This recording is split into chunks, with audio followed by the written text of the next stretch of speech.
we're going to get started in just a second, so if you can start taking your seats, that would be great. Oh, that's great.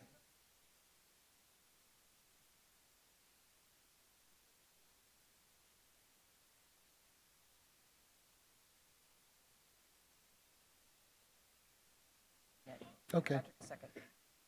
Good morning, everyone. Okay. First it wasn't on, and now it's on a lot.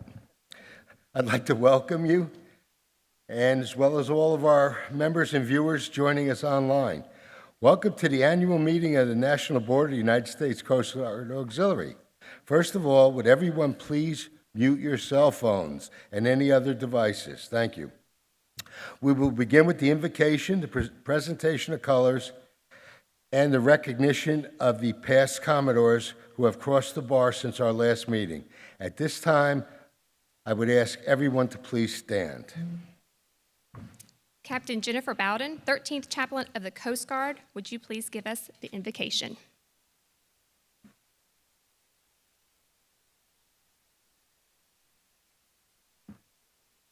You are invited to join me in prayer. Gracious Lord, as we begin our Auxiliary National Board meeting, help us to realize the great promises it holds for all of us, your servant leaders. As we engage with colleagues and friends, let it be a time to reflect on the missions, programs, and goals that have been achieved over the previous year, and also take time to look forward and rededicate ourselves to our core values and commitments in serving and being there for our shipmates and the United States Coast Guard in the coming year. Let us begin this national meeting by focusing on ways we can remain tolerant of all and understanding that a rich and diverse community makes us better individuals and an accountable auxiliary.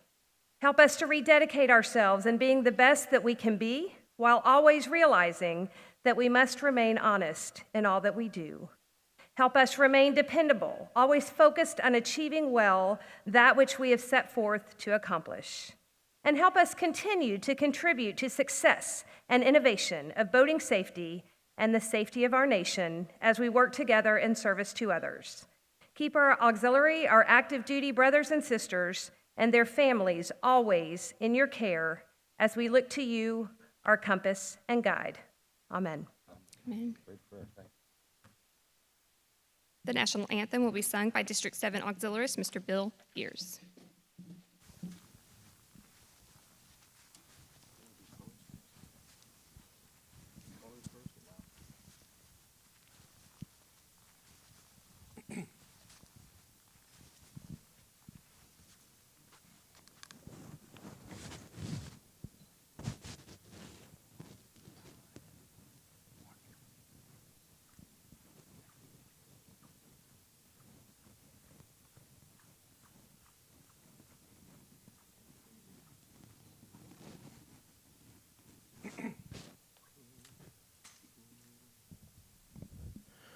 Oh, say, can you see by the dawn's early light what so proudly we hailed at the twilight's last gleaming, whose broad stripes and bright stars through the perilous fight o'er the ramparts we watched were so gallantly streaming, and the rockets' red glare, the bombs bursting in air, gave proof through the night that our flag was still there. Oh, say, does that star-spangled banner yet wave o'er the land of the free and the home of the brave?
Vice National Commodore Kirkwood, would you be so kind as to lead us in the Pledge of Allegiance?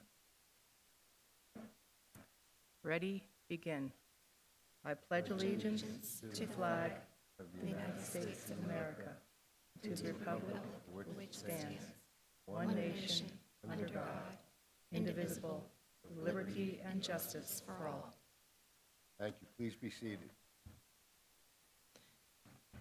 At this time, Commodore Robert Schaefer, President of the National Association of Commodores, Vice President Commodore Clark Godshaw, will now honor our shipmates who have crossed the bar since the last in-person meeting.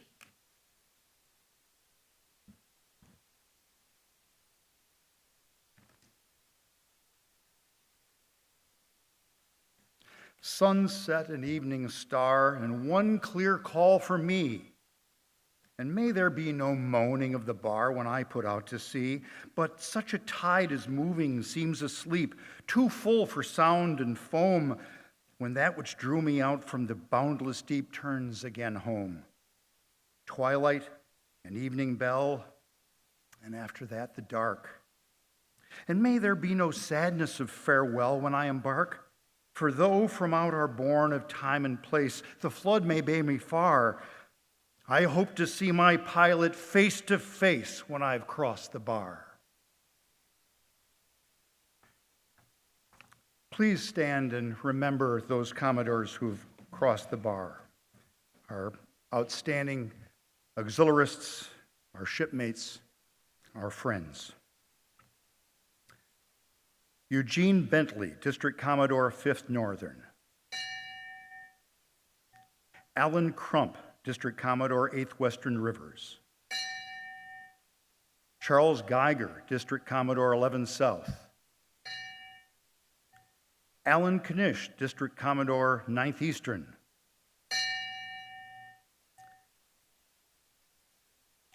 Donald Zinner, Assistant National Commodore, Response and Prevention.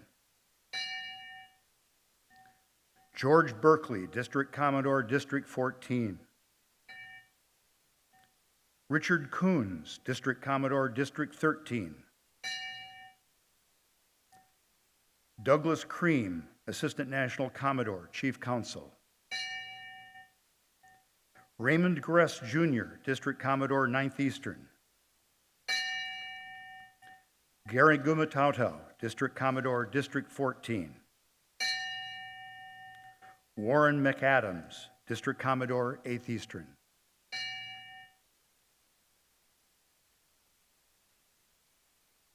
Thank you. Be seated. Thank you to Chaplain Bowden, the Commodores, and to District 7, Division 17 Color Guard Ron Olglin, Clive Herlock, Camarlo Sergrains, Matt Eppel, and to Bill Gears for singing the national anthem for us today.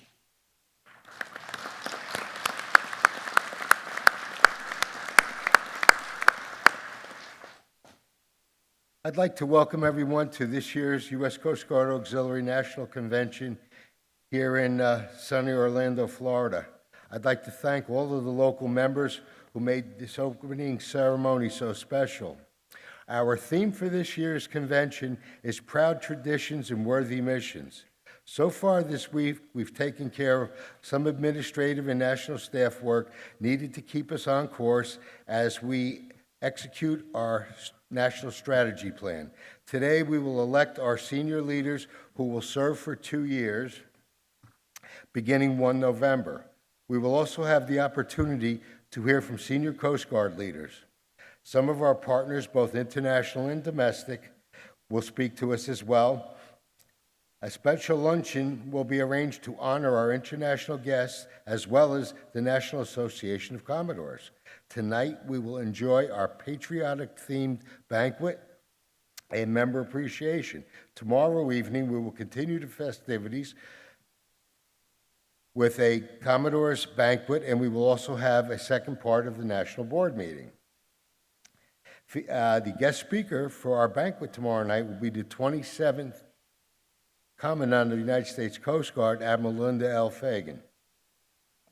Throughout the events over the next 2 days, we will recognize some of our outstanding members with many well-deserved awards. At this time, I will ask my executive assistant, Mrs. Cresilius, to remind us of safety precautions and introduce our honored guests. Thank you, Commodore. As a reminder, please note exits are to your left and to your right and at the back of the room. We also have masks and hand sanitizers as you've walked in. First aid kits can be located throughout the building, and an AED is available at our front desk when you come in the lobby.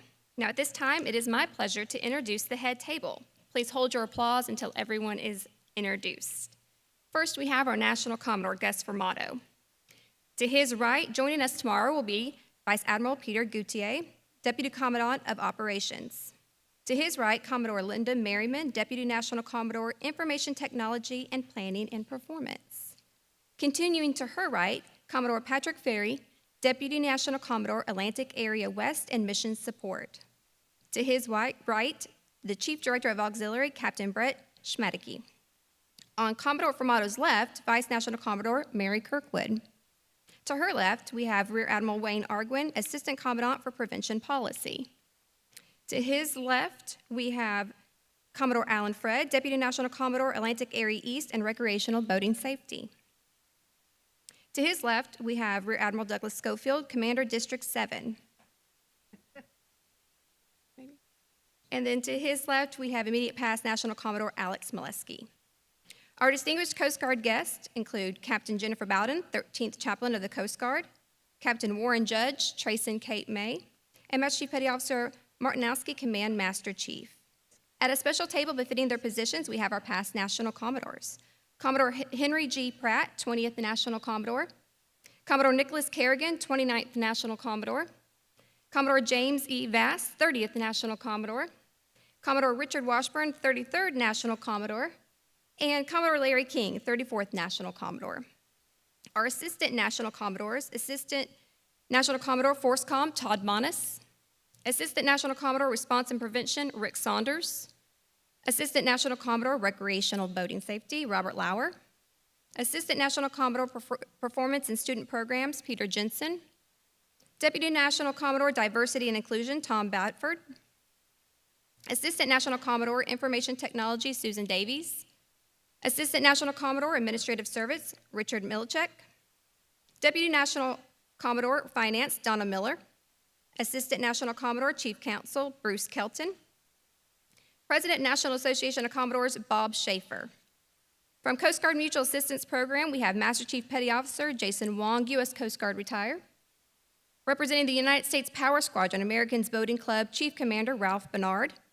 Ms. Lori Carrington comes to us from USCG Land Area Regional Ombudsman Program Manager. Mr. Nicholas Alvarado, Regional Navigation Manager for NOAA. From the National Safe Boating Council, Executive Director Peg Phillips. President of the Coast Guard Auxiliary Association, Commodore Dale Ferrado. And from the Coast Guard Academy, Associate Director of Volunteer Programs, Mr. Timothy Kessel. We are glad to welcome back our international guests that are coming in all the way from the Philippines. The Philippine Coast Guard Auxiliary, and joining us this year, we have ONSA, the Civilian Organization for Maritime Rescue and Security in Venezuela. Thank you both for your long-distance travels to be here. From Coast Guard Headquarters, we have Chief Director's Office of the Auxiliary, Commander Stacy Weist, Lieutenant J.G. Kelly Richters, YNC Samantha Tober, Master Chief Travis Park, Commander Stephen Teller, U.S. Coast Guard retired, Commander Steve Keel, U.S. Coast Guard retired, David Goff, and Randall Ellington.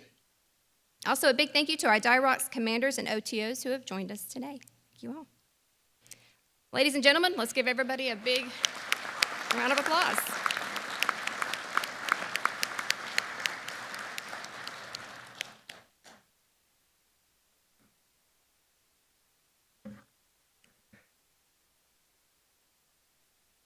Thank you, Kelly. I appreciate that.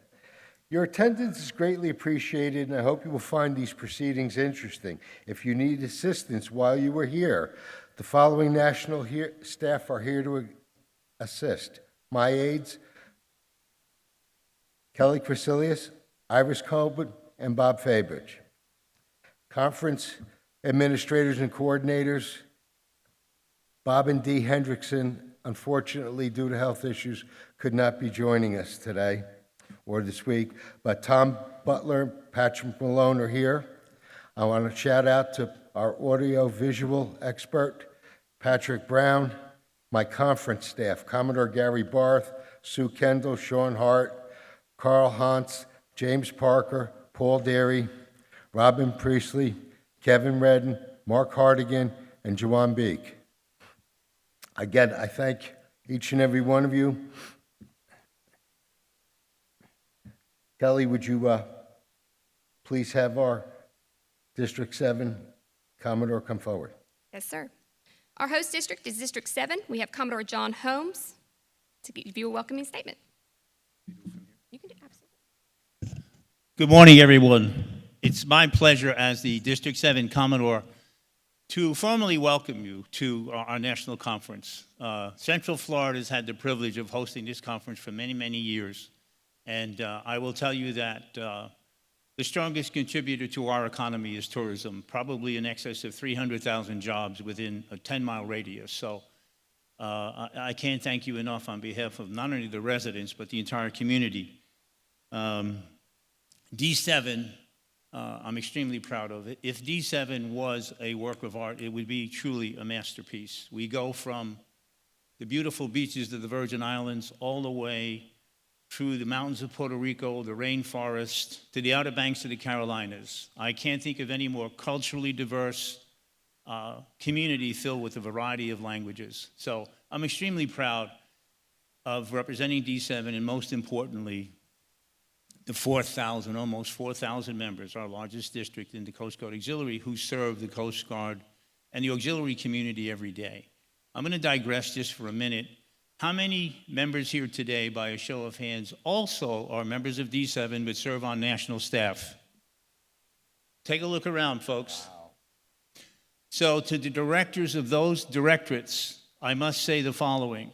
When you called me to get the courtesy approval of these appointments, there's a very good likelihood I was under the influence. I apologize in advance. Thank you again. I know that we're looking at different locations to move our national conference. But again, it's been a privilege hosting it. Being the District 7 Commodore has also been one of the most enjoyable and exciting moments in my retired career. So this conference, I'm sure, will be a wonderful event. I hope that you enjoy it, that everyone stays well and safe, and at some point, come on back and visit us in Central Florida. Thank you very much.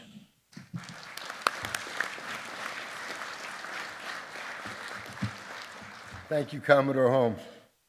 At this time, I convene the annual meeting of the National Board of the U.S. Coast Guard Auxiliary. According to our national standing rules, the first item of business will be to conduct elections for the national officers for the term of 1 November 2024 through 31 October 2026. My executive assistant will call the roll. Mrs. Crecilius, please. Thank you, sir. I will now conduct a roll call of the National Board. National Commodore Gus Formato. Here. Vice National Commodore Mary Kirkwood. Here. Immediate Past National Commodore Alex Molesky. Chief Director Auxiliary Captain Brent Schmedeke. Deputy National Commodore Atlantic East and Mission Support Alan Fred. Here. Deputy National Commodore Atlantic West and Operations Patrick Feary. Deputy National Commodore Pacific Area and Recreational Boating Safety Tiny Singler. Deputy National Commodore Information Technology and Planning Linda Merriman. Here. District Chief of Staff, 1st Northern, Glenn Gayton. District Commodore, 1st Southern, Mike West. District Commodore, 5th Northern, Kurt Sarek. District Commodore, 5th Southern, John Krogman. District Commodore, 7th District, John Holmes. District Commodore, 8th Coastal, Pete Scamato. District Commodore, 8th Eastern, Chris Whitaker. District Commodore, 8th Western, Brock Stevens. District Commodore, 9th Central, Patricia Mitrowski. District Commodore, 9th Eastern, Richard Evans. District Commodore, 9th Western, Sonny Hatch. District Commodore, 11th Northern, Curtis Hahn. District Commodore, 11th Southern, Michael Borzoth. District Chief of Staff, 13th District, Craig Hartman. District Commodore, 14th District, Michael Keurig. District Commodore, 17th District, Marion Parrish. President, National Association of Commodores, Robert Schaefer.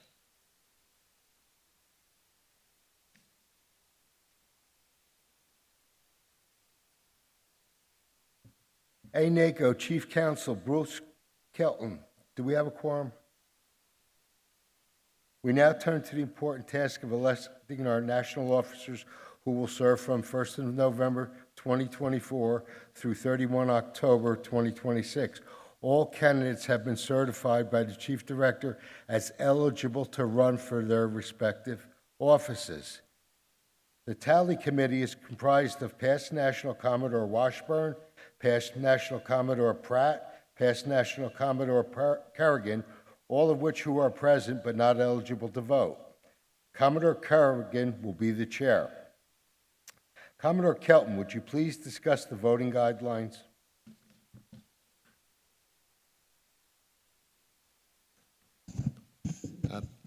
Before each election, Ms. Krekelius will state the eligible voters, and the Tally Committee will distribute the ballots. After the ballots are filled out, they will be collected by the Tally Committee and placed into a ballot box. The Tally Committee will then tally the votes in a private room. In the event of a tie vote, additional balloting will be conducted. If there is only one nominee for an office, I believe we have one office where there's one nominee, the requirement of a written ballot may be waived by the National Commodore, and the vote may be taken by show of hands.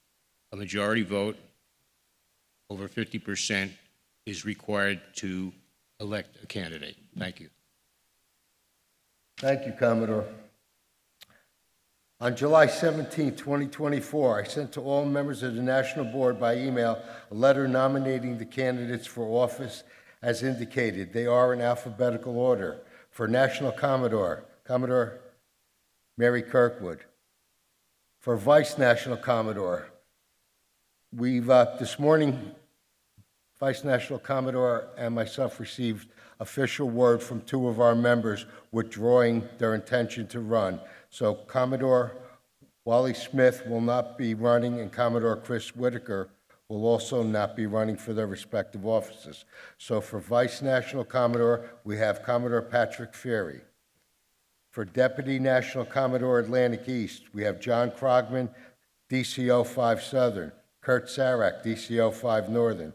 For Deputy National Commodore Atlantic West, we have Commodore Sonny Thatch, DCO 9 Western Region, For Deputy National Commodore Pack Area, we have Michael Bozarth and Marion Parrish. We will now conduct election for the position of National Commodore. We have one candidate, Commodore Mary Kirkwood. There are 25 eligible to vote, all members of the National Board.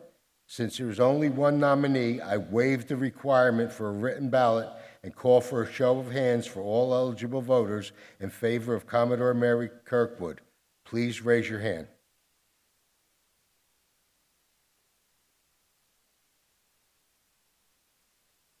Ms. Crecilius, Commodore Kelton, would you please tally? I guess I should raise my hand, too.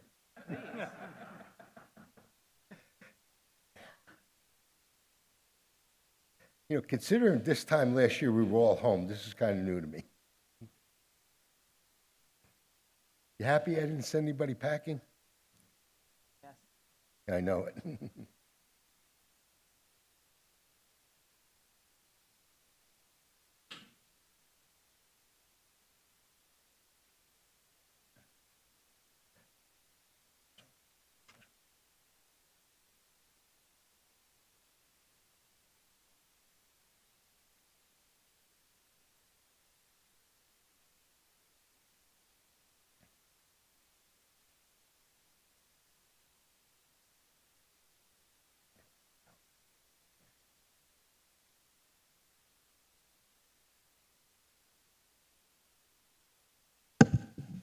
Commodore Kirkwood is elected. Let me do this first. I want a hug. I know you're not hugging, but I will. Thank you, everybody. Thank you.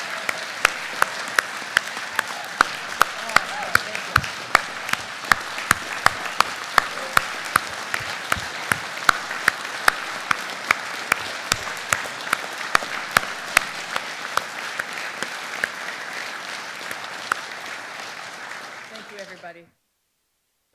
I could tell you from personal experience that Commodore Kirkwood was ready for this 23 months ago. But there was somebody in her way. Commodore Kelton, in light of the fact that we now only have one candidate for Vice National Commodore, would it be appropriate to call for a hand vote? If you deem it appropriate, Commodore, it is. I deem it so. Okay. Okay. All those in favor of Commodore Patrick Ferry for Vice National Commodore, please raise your hand and be counted.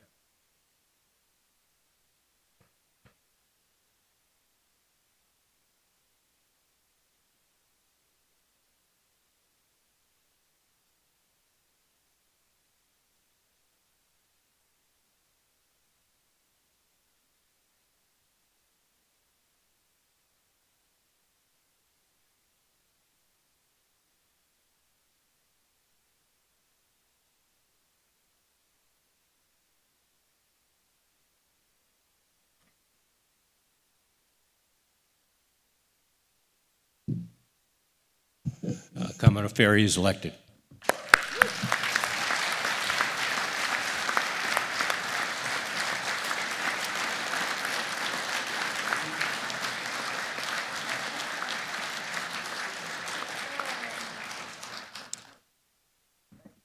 Our next election will be for Deputy National Commodore Atlantic East. We have two candidates, so we will pass out ballots at this time. We're going to go ahead and pass out the ballots. After that, we'll do the first session of awards after that. Okay.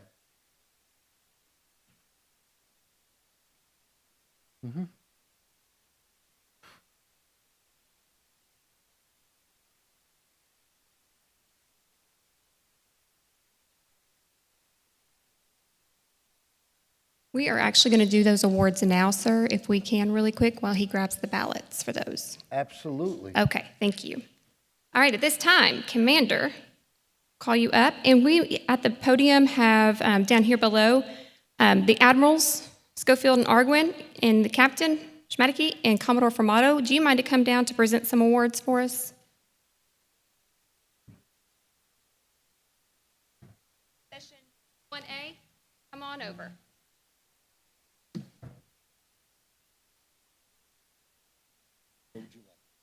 Go right down in front.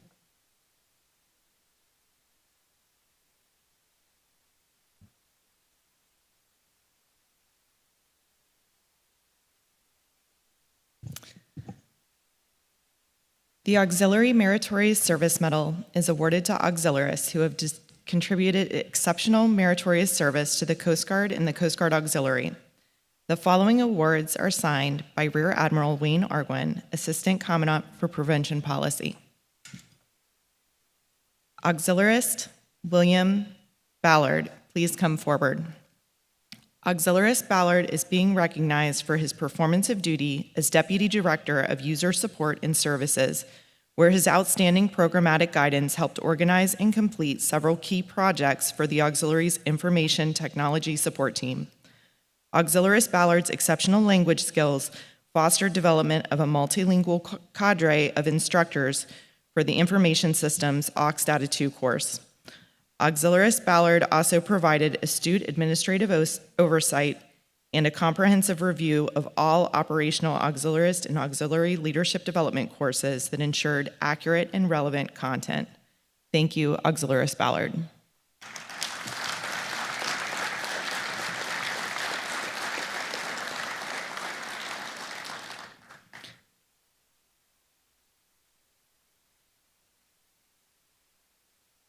Auxiliarist Thomas Bamford, please come forward.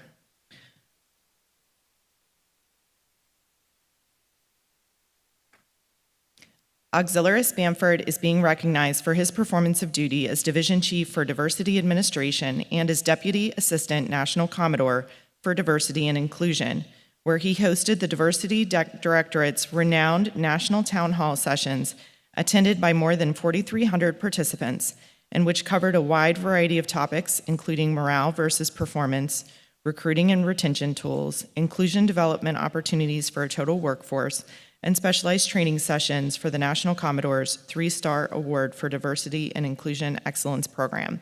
Thank you, Auxiliarist Bamford.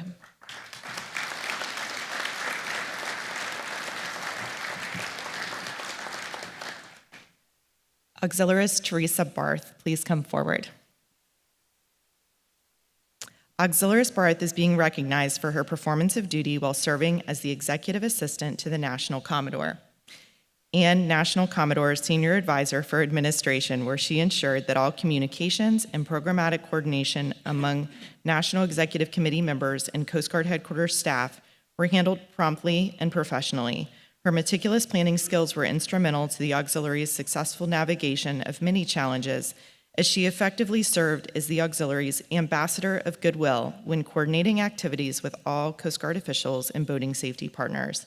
Thank you, Auxiliarist Barth.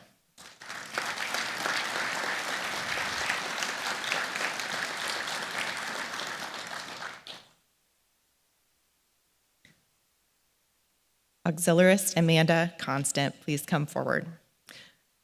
Auxiliarist Constant is being recognized for her performance of duty as Director of Computer Software and Systems, where she led the successful execution of 13 strategic plan milestones, including the Directorate's reorganization to support the auxiliary's rapidly expanding cybersecurity augmentation program and enhance cyber protection of its increasingly complex information technology infrastructure. By closely examining and monitoring the cost of supporting auxiliary system infrastructure, she identified and coordinated implementation of a cost savings plan that saved 54% in system lifecycle service costs. Thank you, Auxiliary Constant.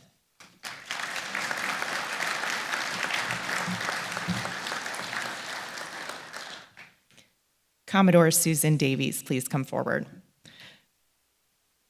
Commodore Davies is being recognized for her performance of duty as Assistant National Commodore for Information Technology, where she oversaw the successful rollout of a single sign-on access for key systems and automatic transfer of test results from the auxiliary online classroom into AuxData 2. Applying thorough knowledge of auxiliary policies and procedures, she provided expert recommendations to the Coast Guard's AuxData 2 program manager and vendor across a wide array of programs, directly contributing to the success of a steady 3-week release cycle that promptly reviewed and prioritized more than 1,000 critical changes. Thank you, Commodore Davies.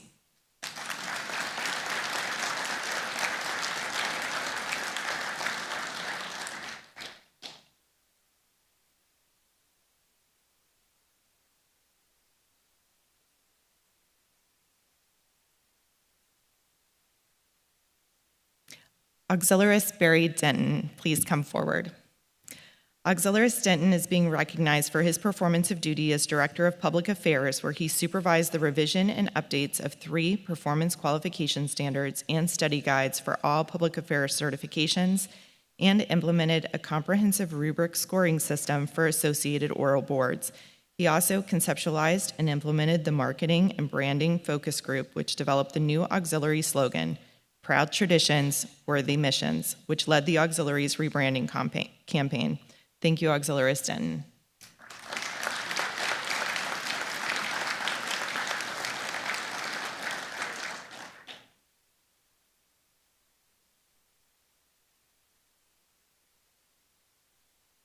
Auxiliarist Sven Dobler, please come forward. Auxiliarist Dobler is being recognized for his performance of duty as Director of International Affairs, where he diligently navigated and championed auxiliary international engagement through a challenging period of Coast Guard review triggered by global concerns. He also processed over 100 interpreter applications, resulting in the certification of 51 new interpreters, who in turn provided direct mission support for 45 translation missions supporting Coast Guard cutters, stations, and field offices. Thank you, Auxiliarist Dobler.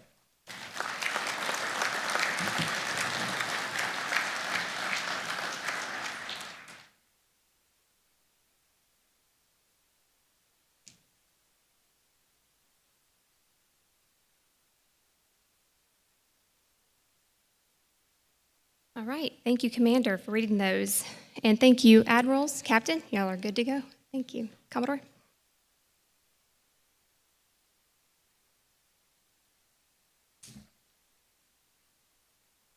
All right, back on track, sir.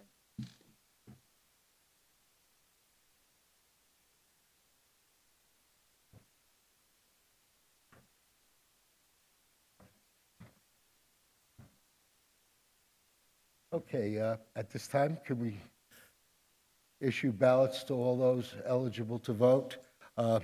Members of the National Board eligible to vote, please raise your hand so that staff can know to give you a ballot. This is voting for Atlantic East. So they will be the 5 DCOs in Atlantic East. It will be myself, Commodore Kirkwood, Commodore Fred, Commodore Malevsky, Captain Schmadeke.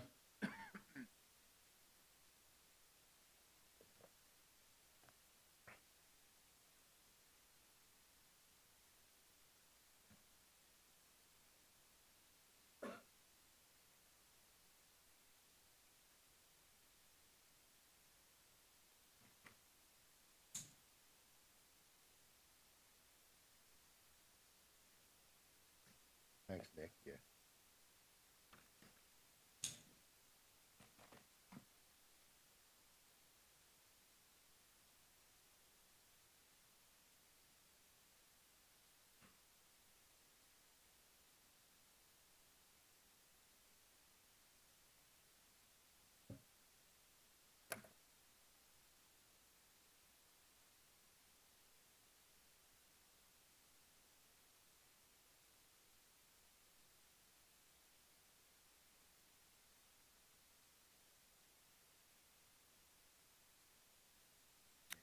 Did each of the district commodores from Atlantic East receive a ballot?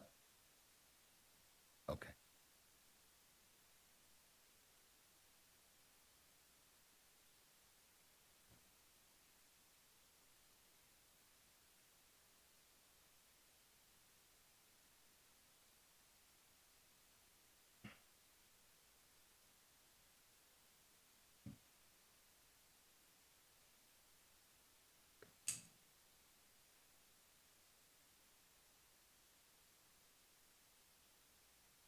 I forgot my bug with my. So nervous. Not anymore.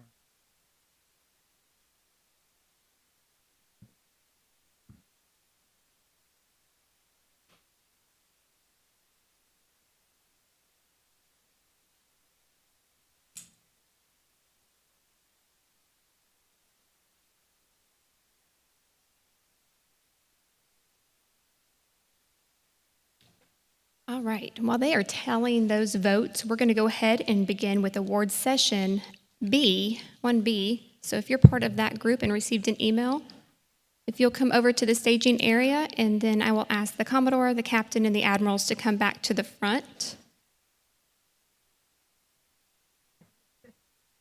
Going to get your steps in today. 8,000 yesterday, not leaving the hotel. That's right. All right, Commander.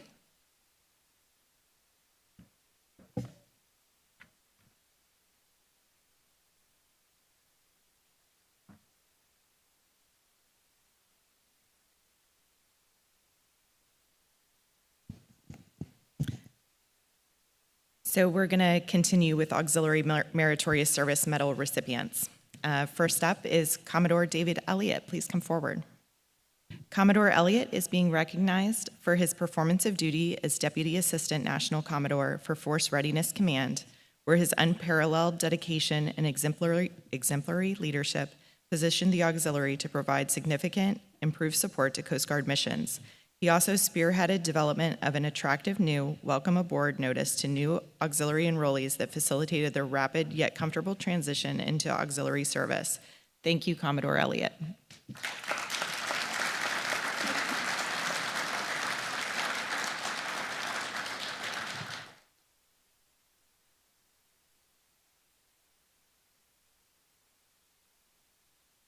Auxiliarist Joseph Espino, please come forward.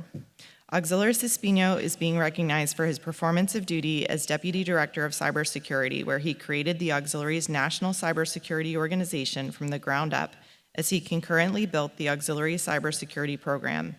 Recognizing the non-traditional nature of recruiting cybersecurity experts, he chartered the first ever nationwide function-based flotilla, which focused specifically on recruitment, retention, and management of auxiliaries who were cybersecurity experts.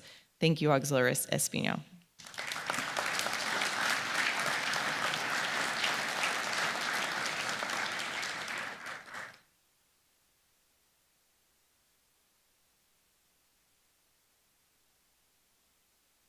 Commodore Peter Jensen, please come forward. Commodore Jensen is being recognized for his performance of duty as Assistant National Commodore for Performance in Student Programs, where he led the Auxiliary University Program to contribute well-trained and qualified candidates to the Coast Guard, including 31 summer interns, 20 acceptances to Coast Guard Officer Candidate School, and 5 ensigns via the Direct Commission Officer Program. He also ensured that over 400 performance measurement monthly, quarterly, and annually reports used by auxiliary leaders and staff at every level to gauge unit strengths, weaknesses, and trends were accurately produced and distributed on time. Thank you, Commodore Jensen.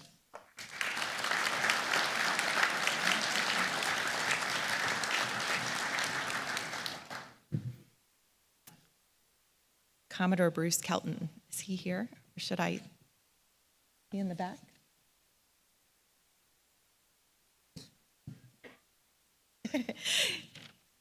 Perfect timing. Commodore Bruce Kelton, please come forward.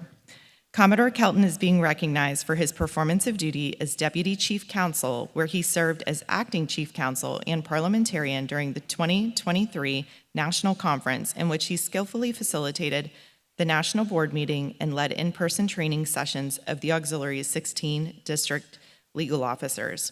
Providing invaluable legal guidance to the Auxiliary's newly formed National Administrative Investigations Directorate, he conducted multiple training sessions for its members and edited their mission-critical standard operating procedures and investigative best practices guide. Thank you, Commodore Kelton.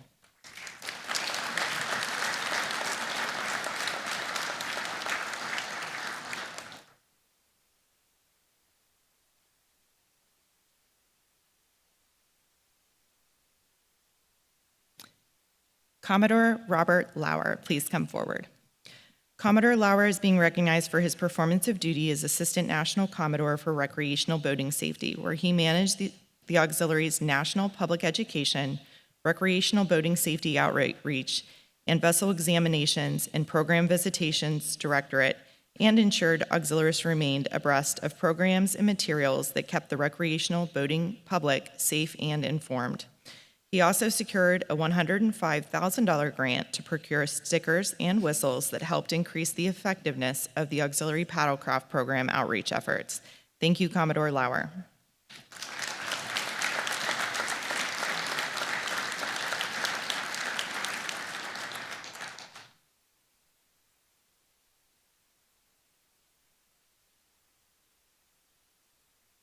Auxiliaris Anthony Marzano, please come forward. Auxiliaris Marzano is being recognized for his performance of duty as Deputy Assistant National Commodore for Response and Prevention, where he guided the Auxiliary's Prevention, Response, Emergency Management, and International Affairs Directorates. Exercising keen programmatic insight and technical acumen, he oversaw the meticulous planning and execution of the 2023 Auxiliary National Gap Analysis, which provided significant insight into the Coast Guard's mission support needs. Thank you, Auxiliaris Marzano.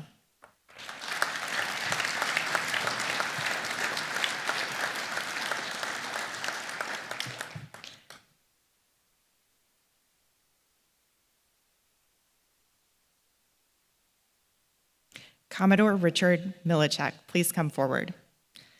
Commodore Milichek is being recognized for his performance of duty as Assistant National Commodore for Administrative Services, where he oversaw the creation and establishment of the Auxiliary's new Document and Administrative Directorate and Administrative Investigations Directorate. He developed the standard operating procedures and guidelines for both directorates and then promptly screened and identified over 40 auxiliaries whose talents appropriately filled requisite staff positions within them.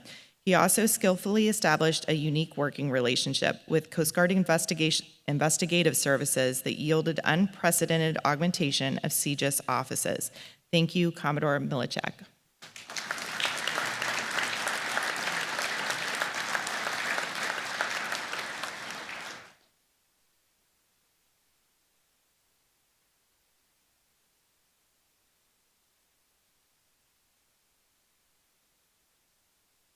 Commodore Todd Monis, please come forward. Commodore Monis is being recognized for his performance of duty as Assistant National Commodore for Force Readiness Command, where he led the Auxiliary's Public Affairs, Auxiliary Chaplain Support, Human Resources, and Training Directorates to significantly improve auxiliary preparedness and non-traditional services. He adeptly supervised the meticulous design and implementation of revised performance qualification standards and study guides for several programs, including the Auxiliary Culinary Assistance Program, and oversaw creation of the Auxiliary's social media handbook. Thank you, Commodore Monis.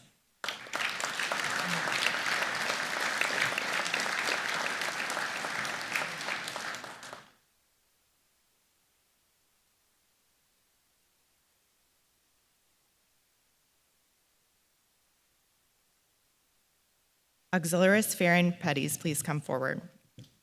Auxiliarist Petties is being recognized for performance of duty, her performance of duty, as Deputy Director of Training, where she supervised 7 national divisions responsible for developing the Auxiliary's vast array of leadership, operational, and member training resources and processes. She oversaw the comprehensive review of all operational auxiliarist and auxiliary leadership development courses to ensure accurate and relevant content, and she expanded the capabilities and services of the Auxiliary Online Classroom. She also reestablished collaborative relationships with Coast Guard Force Readiness Command and the Coast Guard Leadership Development Center that rejuvenated Coast Guard training opportunities for auxiliarists. Thank you, Auxiliarist Petties.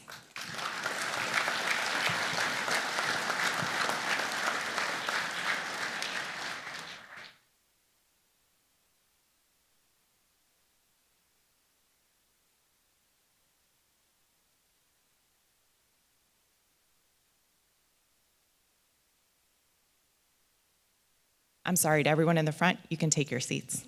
Thank you.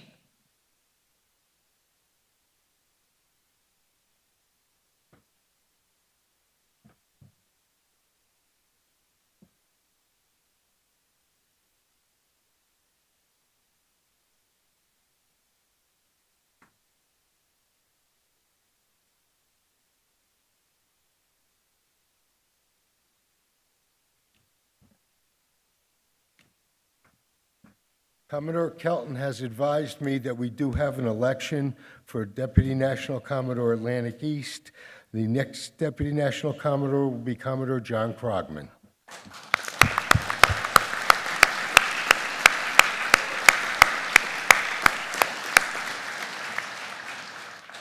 Commodore Kelton, as we now currently only have one candidate for Deputy National Commodore Atlantic West, it is my desire to conduct a hand vote. That would be appropriate if you so wish. Thank you. So for the 6 District Commodores from Atlantic West, for Commodore Pat Feary,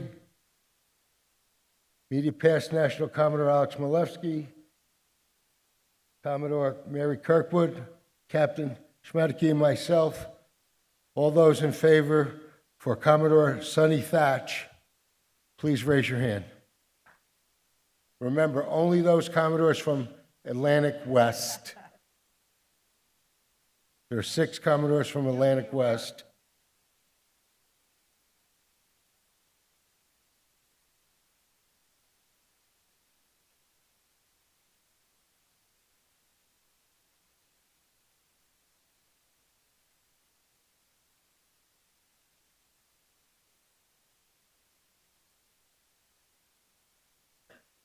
Commodore Kelton, do we have an election? Thank you. Congratulations, Commodore Sonny Thatch.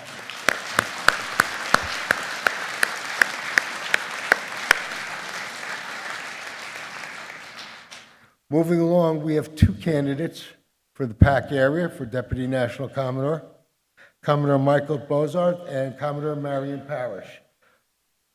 We will be passing out ballots To the 5 district commodores from the PAC area, please raise your hand so they know to hand you a ballot.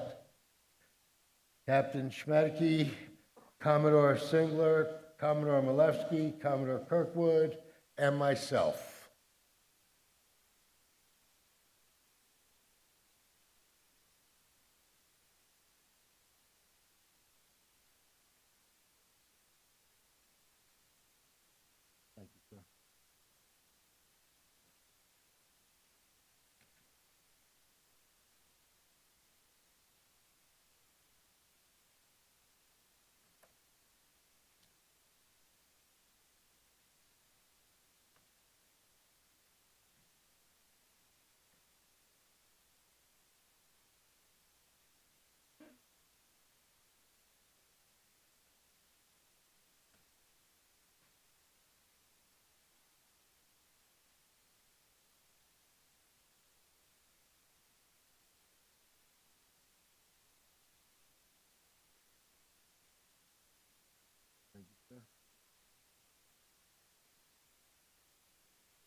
All right, while those votes are being tallied, we're going to go ahead and start with our next group of awards, sir. So once again, if you're in Group 1C, if you'll come over to the side over here and be prepared, and then I'll have our admirals, our captain, and our commodore come to the front, please.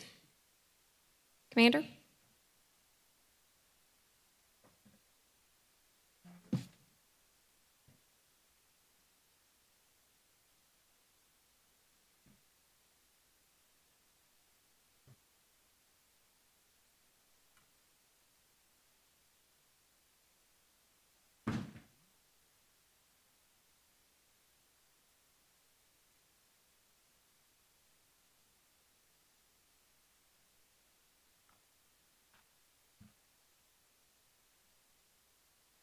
All right, so we're going to continue with some auxiliary meritorious service medals. First, we have Commodore Frederick Saunders. Please come forward. Commodore Saunders is being recognized for his performance of duty as Assistant National Commodore for Response and Prevention, where he led the Auxiliary's Prevention, Response, Emergency Management, and International Affairs Directorate, comprised of more than 120 national staff members. His meticulous planning and selfless commitment were instrumental to timely identification and seamless deployment of fully ready auxiliaries to support Southwest Border operations in Texas and Operation Vigilant Sentry in Florida. His expansive operational and organizational expertise shaped the design, execution, and interpretation of results of the 2023 Auxiliary National Gap Analysis, which provided deep insight into Coast Guard support needs and enabled the auxiliary to properly target its resources to assist. Thank you, Commodore Saunders.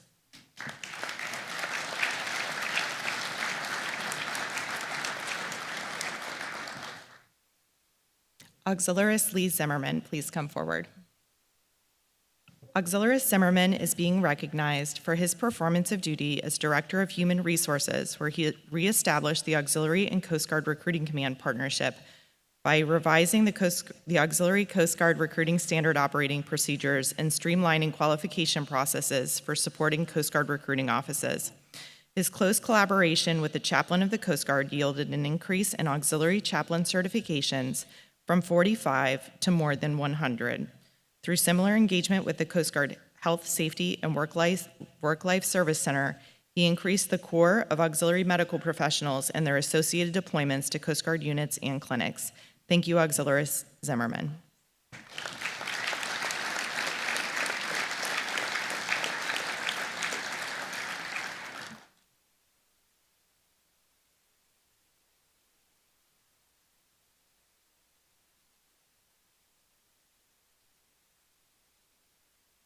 The Auxiliary Commendation Medal is awarded to auxiliaries in recognition of the outstanding assistance that furthers any of the auxiliary's authorized activities except operations.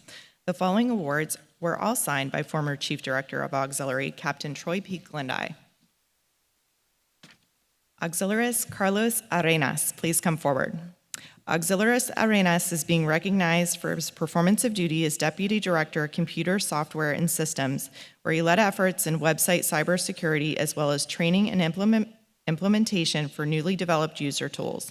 Thank you, Auxiliaris Arenas.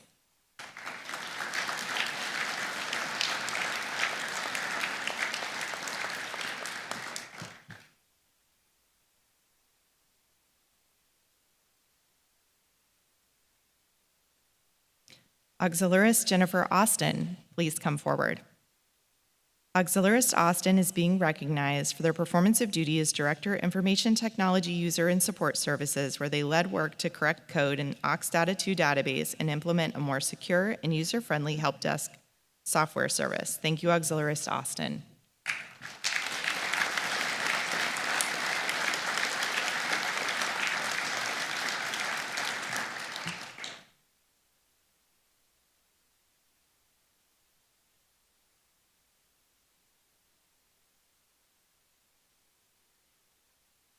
Auxiliaris Teresa Barth, please come forward. Auxiliaris Barth is being recognized for her performance of duty as Director, Document and Administrative Directorate, where she led the development and establishment of the new directorate, recruited staff, and effectively implemented extensive training. Thank you, Auxiliaris Barth.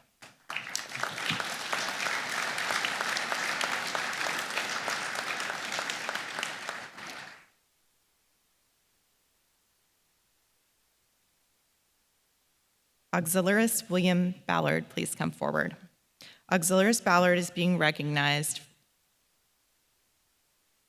Not here? Oh, bummer. Oh, there he is. Is being recognized for his performance of duty as Deputy Director, Information Technology User Support and Services, where he served as an Information Services Officer C-School instructor, teaching and mentoring members in how to work with the new Oxdata 2 system, including developing a self-study option for the CS Officers course and overseeing the implementation of the updated National Help Desk. Thank you, Auxiliaris Ballard.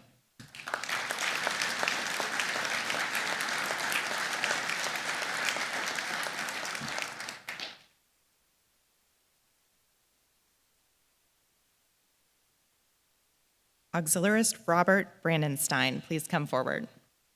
Auxiliaris Brandenstein is being recognized for his performance of duty as Deputy Director of Public Education, where he expertly developed national standards for education and led a team of staff members in updating the several recreational boating safety instructional materials to meet national standards. Thank you, Auxiliaris Brandenstein.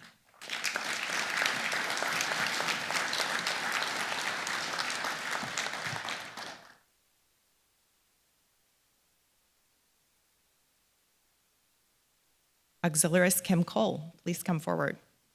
Auxiliaris Cole is being recognized for her performance of duty as Director Prevention, where she skillfully guided the National Prevention staff in accomplishing a wide range of marine safety initiatives and direct support of the Coast Guard, which included assessing and meeting needs in the areas of port facility inspection, pollution response, container inspection, and waterways management. Thank you, Auxiliaris Cole.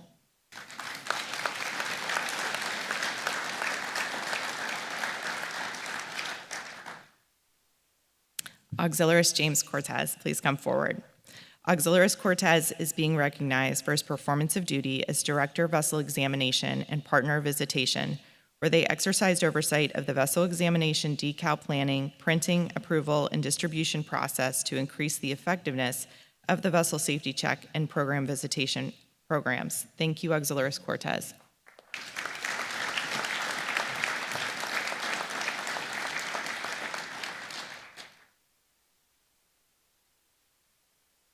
Commodore Dale Fajardo, please come forward.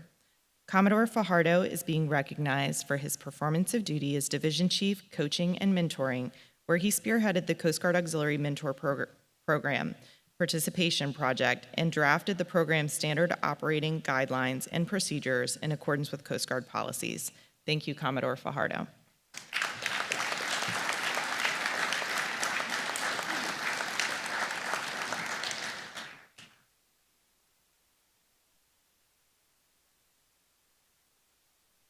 Auxiliarist Nanellen Fuller, please come forward.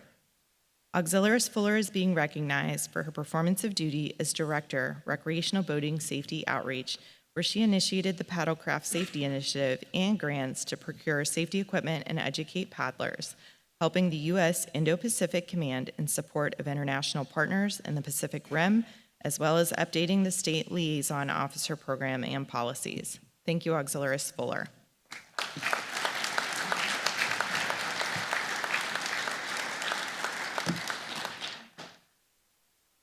All right, everyone, that concludes this award session. Thank you.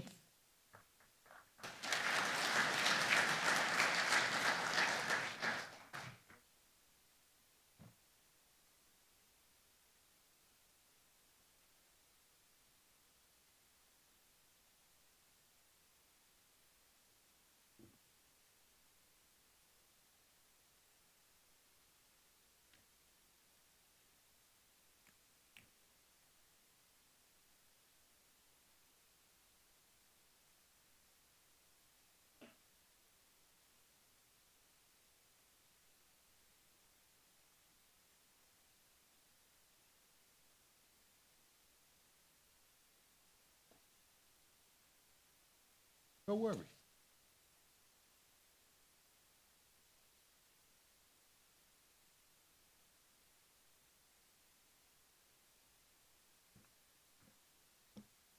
Commodore Kelton has advised me that we do have an election, and the next Deputy National Commodore for the PAC area will be Commodore Michael Bozart. Congratulations.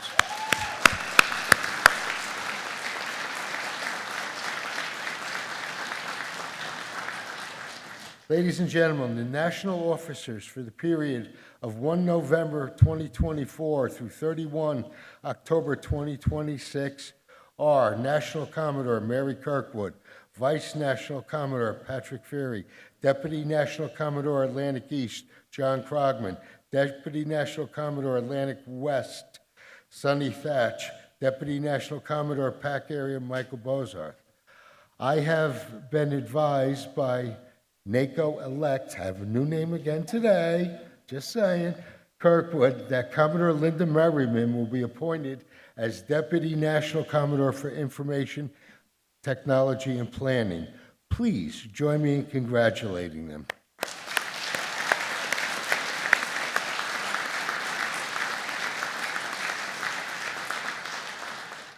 This time, I'd like to thank the members of the Tally Committee and release them from this assignment with the reminder that specific results of any balloting may not be discussed. An unsuccessful candidate who wishes to challenge the outcome of the vote based on the vote count must do so immediately after the results of each ballot are announced. The Chief Director, NACO, Assistant National Commodore, Chief Counsel, shall then together inspect the ballots. NACO will then either confirm the announced results or announce a modified result based on the inspection. The vote count shall not be disclosed. The ballots shall then be delivered to a NACO Chief Counsel for immediate destruction. To all of my appointed staff, according to the standing rules of the Auxiliary Manual, all appointments made by me for this term of my office are null and void as of 31 October for Assistant National Commodores, Directors and Deputy Directors, and 31 December for all others.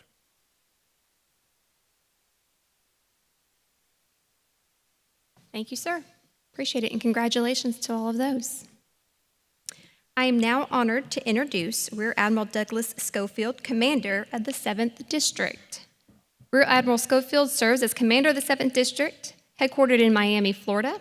As District Commander, he is responsible for all Coast Guard operations in the Southeast United States and the Caribbean Basin, including Florida, Georgia, South Carolina, Puerto Rico, and the U.S. Virgin Islands. The 7th District encompasses an area of 1.8 million square miles and shares operational borders with 34 foreign nations and territories. As Director of Homeland Security Task Force Southeast, Rear Admiral Schofield leads a standing interagency task force responsible for preventing and responding to illegal maritime migration. Thank you, Admiral. All right.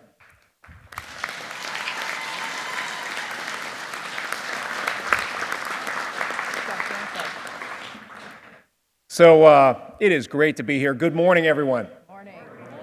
So number one, thank you for serving. Thank you for volunteering. Thank you for making our Coast Guard more special to the American public and our partners across the world. You are part of the family, and I am so proud to be here for the next couple days to spend time with you. I will tell you in advance, please come up to talk to us. Tell us your ideas. We are absolutely thrilled to be here and be part of the National Convention here and training opportunity. So Commodore Formato, Mary, congratulations as well. Deputy National Commodores, District Commodores, Admiral Arguin, Commodore Holmes, thanks for standing the watch with me. International partners, thank you for being here today. Colleagues, welcome. I am absolutely thrilled to be here to speak with you today. I am the District 7 commander, and I cannot do my job without all of you sitting here today. District 7 has roughly 4,000 active auxiliaries. It's more than I have for my active duty and reserve contingent. You stand the watch more than we stand the watch. Thank you. John Holmes and the District 7 Auxiliary Team, thank you for welcoming me aboard last year and serving alongside me. And you absolutely do that with honor and a smile, so thank you. This year, our auxiliaries achieved certainly incredible missions. I want to talk a little bit about that because I think it touches some of the themes that we need throughout the Coast Guard. You've talked about them this past few years, but I'm going to give you some themes and maybe some more talking points going ahead as you look to where we need to continue to focus our mission excellence as auxiliaries and family members. Operation Vigilant Sentry. One of the biggest challenges for the Coast Guard is really saving those that go to sea on irregular craft around the world. It's a primary mission for us, and we've seen a 400% spike in the last 5 years from Cuban and Haitian migrants in particular. There is no doubt, you've heard it on these awards today, you heard it often, all our auxiliaries helped, supported a lot of efforts here, and supported, importantly to me, this last year I put our team to task. How can we take big data review from the last 15 years to better enable our really scant resources of cutter and aircraft planning for the future to more effectively and efficiently carry out operations? Dr. Goodwin, thank you for your leadership and support of this important data-driven operation. This is the start of a data revolution, as I call it, within our Coast Guard and our DHS partners. We always use data, but we're going to use data for predictive analytics like many of our partner companies around the world do. We've already started that, and I am really excited to talk about that because Dr. Goodwin not only helped support that team, he mentored me. He mentored me as an auxiliarist to really best understand how we could get after this for the entire Coast Guard and our DHS partners. So I asked Dr. Goodwin to stand and be recognized and say thank you.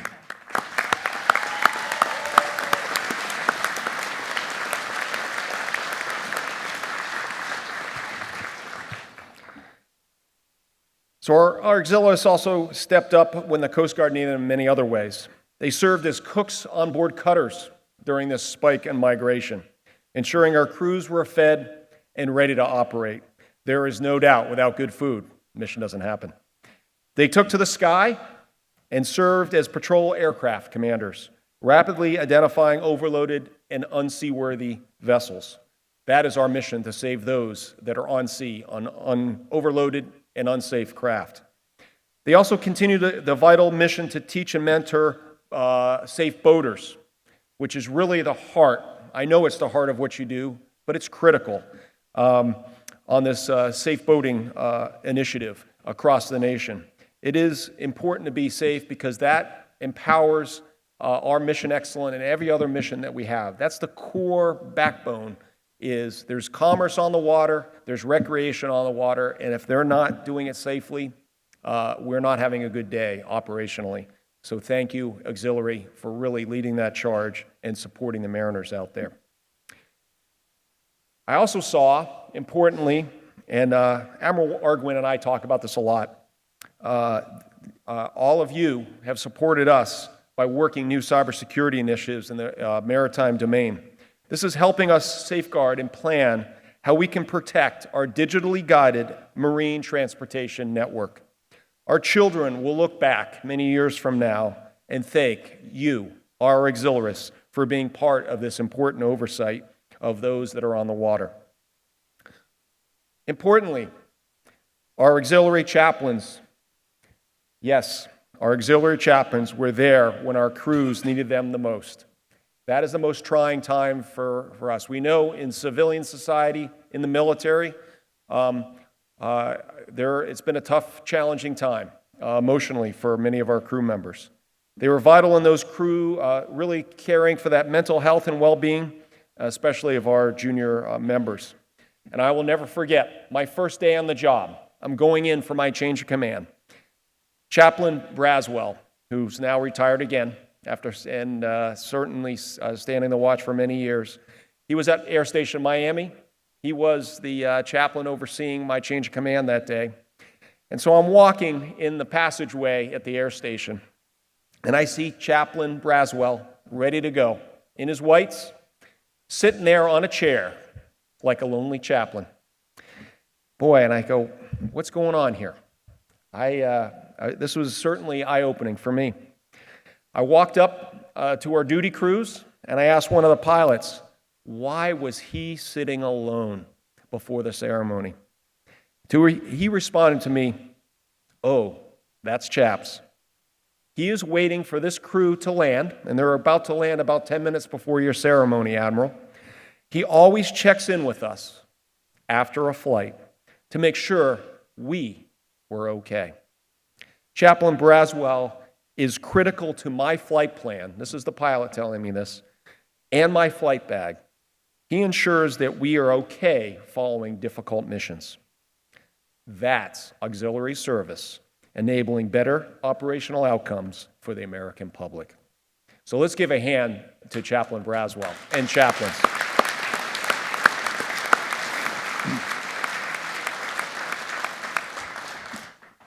So one of my other new challenges that we work with is space operations. Yeah, what is Coast Guard doing with space operations? Yeah, maybe I'll take a flight, but I don't want to get stuck in the space station. But I will say it has been a challenge for us because you look at the number of space launches have gone up very high in the past few years. This year alone, our auxiliaries have supported over 52 launches from Cape Canaveral. 52 launches. We're on track to beat last year's record of 72 in a year, and they keep going up. The auxiliary works hand in hand with our stations to notify vessels of our safety and security zones, and today has notified and contacted 275 vessels and operated over 640 missions carrying out that watch. That is critical. Walking the docks, walking the piers, walking the gas stations, walking the waterfront, that is service. That's service to the safety of those at sea. It's safety to those space operations. So let's give a hand to those that serve in the space operations.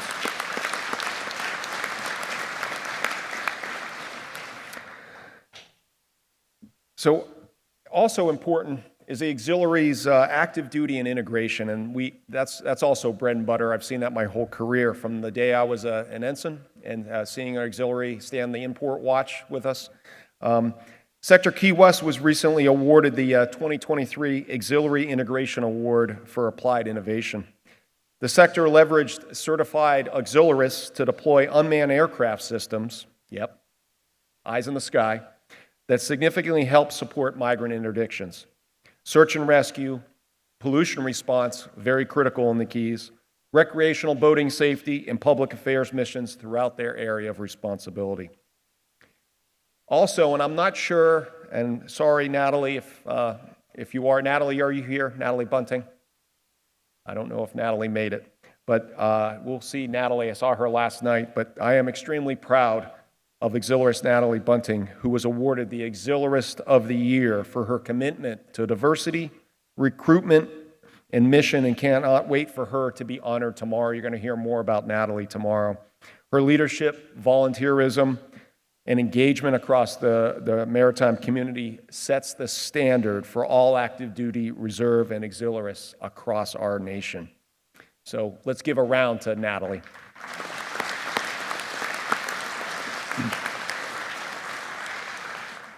In closing, I am truly honored to stand and add the watch with you today. Commodore Fumato, thank you and your team's efforts to continue to make the auxiliary stronger and more impactful. Mary, I know you're up to the task. We find this incredibly important for those that serve and those we serve.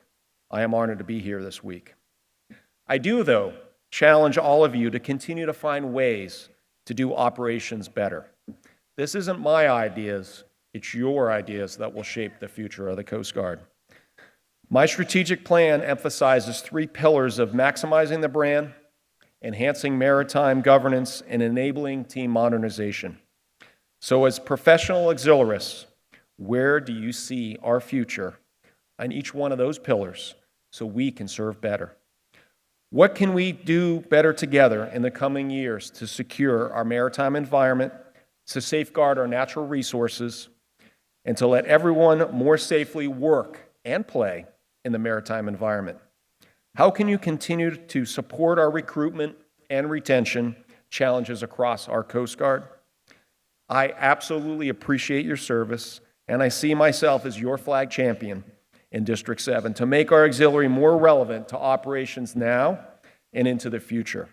Please stop me the next 2 days, send me a note, call me, or stop by my office. I might even treat you to a Cuban coffee or a good Cuban lunch. So please do that when you're in the field. I look forward to your thoughts and how we, yes, we, together, can continue to serve the maritime public. Semper Paratus. Thank you so very much.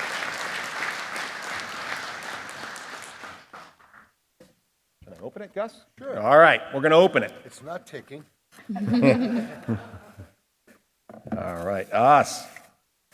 So we talk about, this is for the Cuban coffee that's waiting for us down there. Thank you very much, Commodore. Thank you. Mary. Thank you. Thank you, Admiral. It is now a privilege for me to introduce Captain Brent Schmadeke, who comes to us freshly from Air Station Port Angeles, where he served as commanding officer. This is his first week on the job, and we have definitely thrown him in to the deep end on this one. But thank you for being here, sir. Thank you. Well, good morning, everyone. According to the script, I stand between you and a 15-minute break, so I will make this nice and short for everyone. Thank you for having me here this week. It's been a pleasure taking part in all the meetings and whatnot. It's truly impressive on what you do. Thanks, Admiral Schofield, Admiral Arguin, and the Philippine delegation for joining us today. We appreciate your attendance. Thank you. I also want to give congratulations to Gus and Mary for a highly successful 2-year run. I know the reins are shifting here, but Mary, I know you're going to do a great job, and we're going to continue to have success under your leadership. So congratulations to both of you and to all the newly elected officials in the auxiliary. I also want to give a shout out, similar to what Admiral just spoke of, to our kind of our core value in our RBS side of the house and providing the education, the exams, and the inspections to our boating community. That's a huge asset to fall back on for our active duty folks. So thank you very much. That's a awesome thing that you guys are doing. And to be honest, I kind of feel a little bit like Nemo out there swimming around in the ocean this last 4 days. I will admit, did not know about all those directorates that you guys are fulfilling, and it is truly impressive. It is basically parallel to the structure of the Coast Guard, and I did not know all those directorates existed. So there's lots of great work being done in those directorates, and I know our active duty folks have a ton of resources to fall back on. So that's awesome. Thank you. In closing, my goal is, number one, to keep everyone safe, right? Number two is I want to empower you to keep doing the things that you're doing out there. Number three, my job is to provide that guidance and support with the BXS staff and advocate for all those training needs. After all, we have executive board members, we have business owners, NCAA college football officials, rocket scientists, school teachers, fire chiefs, computer software programmers, lawyers, world track and field masters, athletes, financial planners, chaplains, you name it. I could go on and on. There is a lot of expertise out here sitting in this room and in the divisions and the flotillas that can provide the support that we need on the active duty side. So, and then finally, I just have to get out of the way and let you do all the work. So thank you for everything that you do out there. I am very appreciative. The Coast Guard is very appreciative of everything that you do.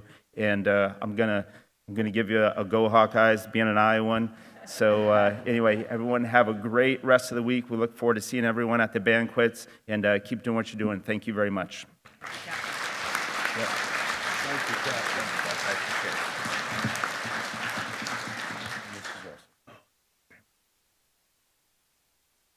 Thank you, Captain.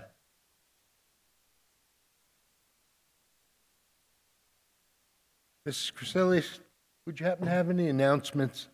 Always have announcements. Always. Sir, we are ahead of schedule, which is great. We are just making sure logistically we were going to have some coffee and stuff out there. So since we're ahead of schedule, we're going to make sure that those are available and ready for you. Since we are ahead of schedule, I had us down for a 15. We can take a 20-minute break, give you an extra 5. I know everybody's happy with that. If you are attending the international luncheon today, this might be a good opportunity for you to go get your tickets, your ticket that you will take with you to that now, so you won't have another chance before we head up there for the lunch. And that is all I have at this time. So let's take a 20-minute break.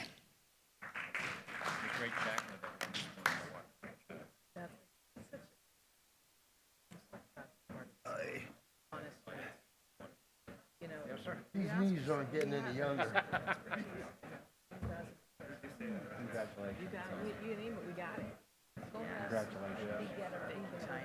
Congratulations, Mary. Thank you, Alex. Money. Oh, actually, this is all going to Alex. I just want credit for it. Yeah, that's fine. Congratulations. We'll figure it out. Yeah, we'll figure it out. Thanks. Congratulations. I told you. Yeah. You know, everything worked. You know, Yeah. all much ado about nothing.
We're going to get started in just a few minutes, so if you want to grab a Danish and some coffee, we're going to be back in here getting going in about 3 minutes.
Okay, we're back. I now reconvene the meeting of the National Board and call for a visual confirmation of a quorum. I attest for NEXCOM and the president of NAC. DNACOs, will you attest for your areas? Commodore Fred? Yes, sir. Commodore Fury? Commodore Singler? Okay. We have a quorum. All right, thank you, sir. It is now an honor for me to introduce to you the 13th Chaplain of the Coast Guard, Captain Jennifer Bowden. Captain Bowden comes to us from Navy clergy. She is a native to Tampa, Florida. She received her Bachelor's of Science degree from MTSU, a Master's of Divinity degree from Emory University, and a Doctorate of Ministry from Wesley Seminary, Washington, D.C. She is ordained through the United Methodist Church. Thank you, Captain Bowden. Thank you very much. Good morning. I thought for a minute I was going to have to pull out my Marine Corps voice, but I'm very glad to be back with the Coast Guard, who will use microphones willingly. So, good morning, Commodore Formato, Coast Guard senior leaders, and auxiliary leadership. It is a pleasure to make one of my first official acts as the 13th Chaplain of the Coast Guard to be joining you for your annual training. Our auxiliary chaplains are a vital link between strengthening support and spiritual readiness within our Coast Guard, and I'm excited to share and outline how they are contributing daily to operational readiness. Currently, the ACS program has 111 chaplains, as we heard yesterday. We have identified a need for an additional 81 ACS chaplains to cover critical remote Coast Guard unit locations. Excuse me, I ask for your support in helping us to recruit these additional chaplains from your communities and auxiliary membership. Second, the ACS program, like the auxiliary, is very diverse in its membership. For example, some of our chaplains are from 32 religious denominations from the Protestant, Catholic, and Jewish faith groups, with 88 male and 11 female chaplains. This diversity helps our chaplains provide point-of-need care to all of our sentinels and family members, regardless of their background and upbringing. Third, our ACS chaplains are sharpening their skills through training regularly. They have a 90.5% mandatory compliance rate on 11 training courses following their selection as a chaplain, plus an ongoing annual evaluation from their Gold Side supervisory chaplain for program retention. I understand the ACS program is the only auxiliary program to have this requirement, and I'm pleased for our compliance rate for the training. Fourth, the ACS program is quickly expanding their scope of influence. This year, we had the first auxiliarist chaplain, Isaac Rosenberg, District 1, get underway for 17 days during Passover to support religious ministry aboard the USS Eisenhower CVN 69, while she conducted naval operations in the East Mediterranean. He not only provided for Jewish sailors, but augmented the embedded religious ministry team to support the entire crew. Having just arrived from being the man, train, equip chaplain for all the carriers and air wings in the Navy, I can speak to the powerful impact this interoperability offered to the Ike crew, and strongly expect to see more of this type of ACS engagement in the near future. Finally, I want to thank the program leadership and its chaplains for their constant dedication and support to our Coast Guard family over the past 7 years. This year alone, they have visited 1,493 Coast Guard units, visits that would not have occurred without this critical support program. During 2024, these selfless chaplains have traveled 55,315 accident-free miles and incurred $50,681 in personal expense. We are invested in seeking ways to reimburse these personal expenses. Committed, 100%. Yes. I cannot stress enough how valuable these contributions are to our Coast Guard mission readiness. Today, military chaplains around the sea services are experiencing unprecedented requests for chaplains to speak into tragedy, loss, and disaster. They are invited into celebrations, promotions, and the challenges of daily life. We are able to achieve this in the Coast Guard because of our incredible team of active, reserve, and auxiliary chaplains and their leadership. I would like to take a moment and thank Dr. Phil Poole for his exemplary leadership for the past 7 years. His passion, dedication to duty, and selfless sacrifice has allowed the ACS program to blossom into what we see today, and I know it will continue into the future. Please stand up, Dr. Poole. Thank you. Thank you.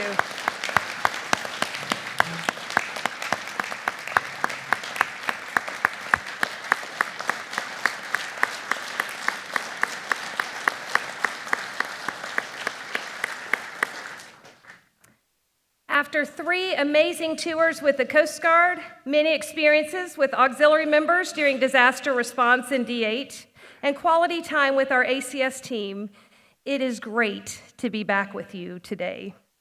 I look forward to fostering my relationship with you, the auxiliary leadership, and to supporting our ACS through participating annually with you through NACON and N-Train conferences.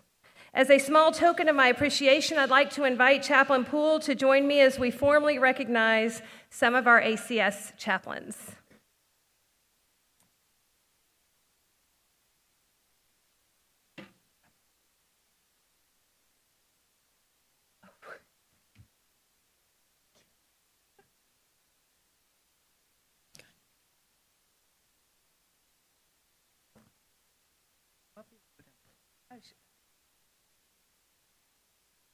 Yeah, let's all go. We're gonna go. There you go. No, I mean, are you going to speak? Perfect.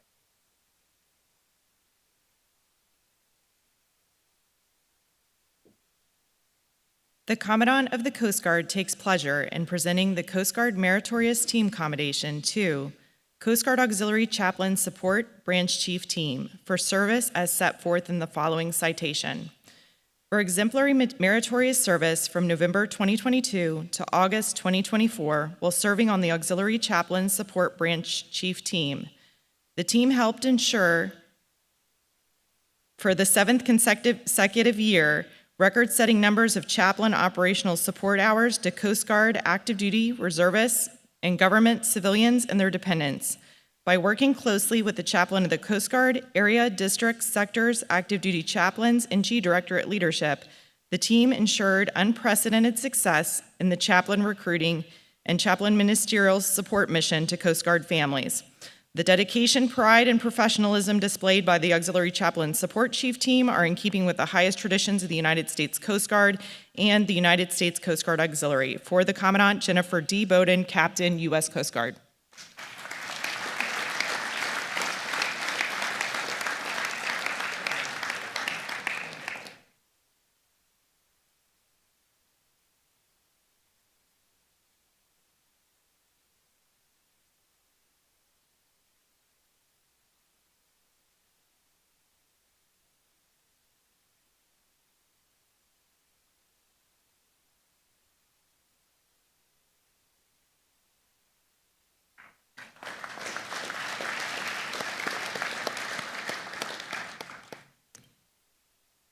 Thank you, Captain Bowden, and welcome to the new role.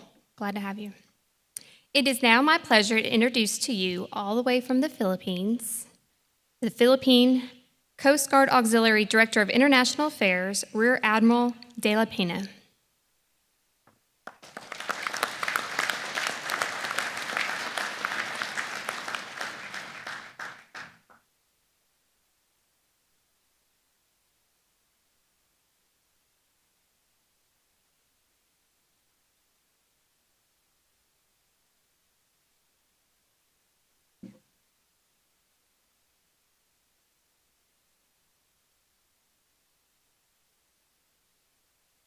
Admiral, welcome.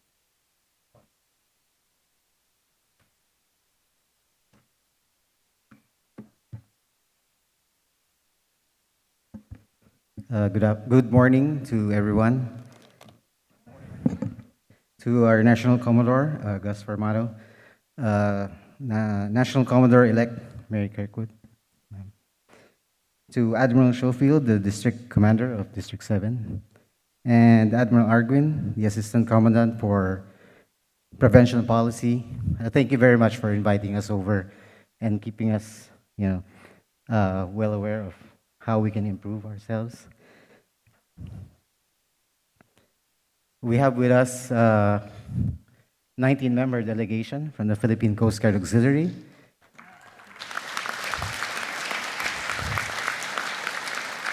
representing about 15,000 Coast Guard Auxiliary members. 15,000, ma'am. Okay.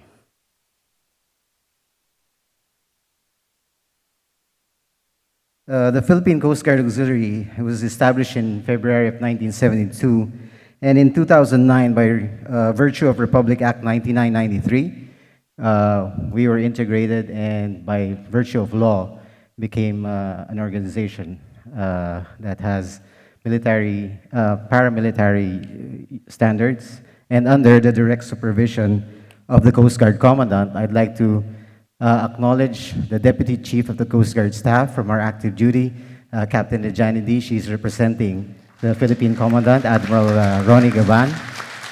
They're in charge, she's in charge of creating plans and programs, policies for the Philippine Coast Guard Auxiliary, and she's doing a great job in making sure that we professionalize our Philippine Coast Guard Auxiliary. Most of us are civilian volunteers, just like the United States Coast Guard Auxiliary. And we have core four functions, working on environmental protection, community relations, maritime safety, and search and rescue. But the operational aspect of the Philippine Coast Guard Auxiliary is under the Civil Relations Service of the Philippine Coast Guard, and represented here by, I would like to acknowledge Coast Guard Captain John Barameda. He's the Deputy Commander of Civil Relations Service. He's also in active duty. On the operational side, they're the ones who we supervise us. For environmental protection, these are the four core functions, as mentioned: environmental protection, community relations, maritime safety, and search and rescue. For environmental protection, we concentrate mostly on trees and mangrove growing. On a quarterly basis, each district has a certain amount of trees and mangroves that we need to work on. We have weekly or monthly coastal cleanups, river cleanups. We have also concentrated on artificial coral reef planting, and those have been effective as well.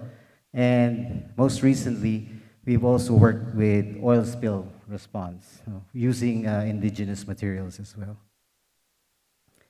For community relations services, we partner with the Coast Guard in providing medical and dental missions to geographically isolated and disadvantaged regions all over the Philippines.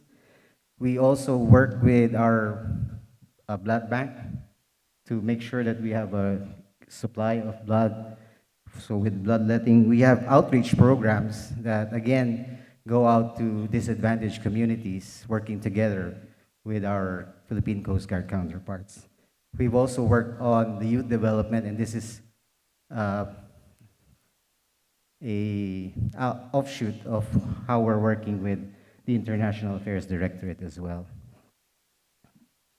For maritime safety, we provide the multiplier effect in the passenger assistance whenever we have a surplus, usually during school openings, Christmas breaks.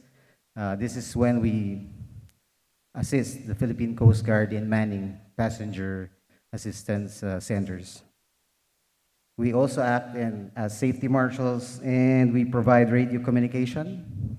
And our marine engineers and marine architects also sit in as members of the Marine Casualty Incident Board, providing professional opinion to the Philippine Coast Guard.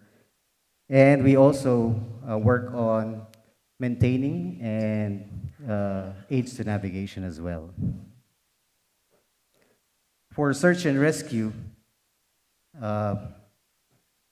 we train the Philippine Coast Guard Auxiliary as first responders, as first aid providers, and we've also provided logistical support. There are certain squadrons that have provided rigid hull inflatable boats to areas where we can support the Philippine Coast Guard as well.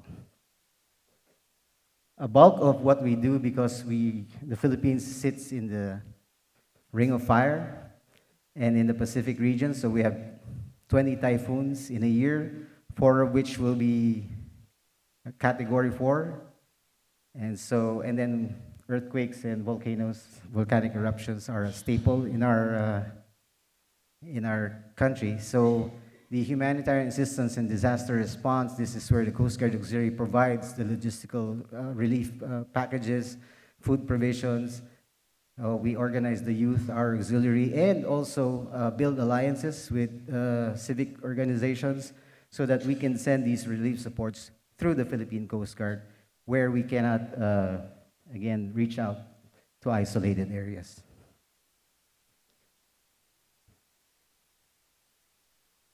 From what we have taken from the International Affairs Division, we've also done initiatives where